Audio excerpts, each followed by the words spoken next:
It was about how a man who's not a printer, established a print workshop in Johannesburg without any printers. Being very much in love with books, I realized that I was addicted to paper, and coming into a workshop is just a natural extension. So I started bringing printers to South Africa.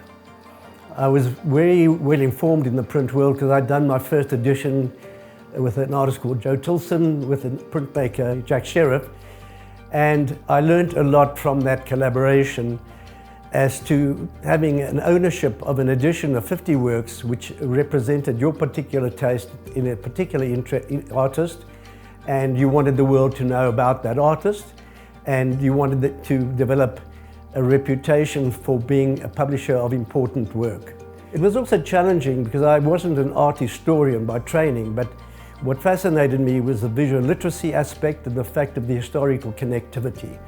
Understanding artworks from the time of Rembrandt through to contemporary work, how artists were influenced by that. And by coincidence, I had a phone call from MJ Darrell to say Egon Gunther is closing a studio and he has a press he wants to sell. Would I like to buy it? And I said, of course, I'm not intending to do that. But suddenly, with the Wits press not working, I did buy it, and we set up in the strip on Parkwood, Jan Smuts, which was actually empty. It was great then having our own workshop.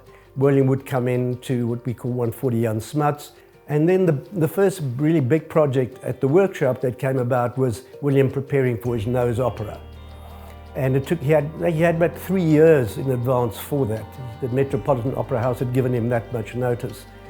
So besides doing all his other work, he was trying to conceive what the set might look like, and he started working on a series called The Nose Prints, for which we published a book of the 30 images which were created. William wasn't the only artist that we were working with. Some of the early artists were Penny Siopis.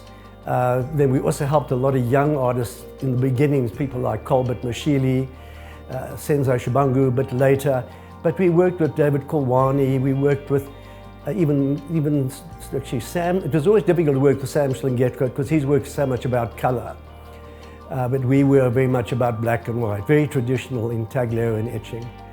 So the journey has been quite extraordinary. And following on the nose, as we had skilled printers in our workshop, the opportunity came about to open a workshop at Arts on Main. We knew William was going to have his studio there, and so we closed the workshop in Parkwood and we opened there in 2010 at the time of the FIFA World Cup. So it was a lot of excitement. And what was also interesting for me, I was also publishing books. Unintentionally, I done a CD-ROM on William.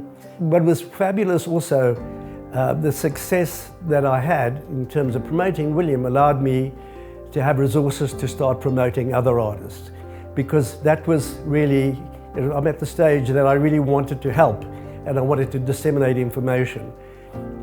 So we got involved in the series with William called the Universal Archives, where he had given a lecture. He'd been invited to do the Norton lectures at Harvard, and one of the lectures he gave was about his printmaking activity, and he had done 2 sort of liner cuts that he'd made while he was busy preparing his notes for his lectures. And he came back and showed those to us, and I said, gosh, that's really interesting, why don't you carry on doing that? And of course he did, and of course it got bigger and bigger, and it ended up as a body of 79 works, and most at the end really large trees.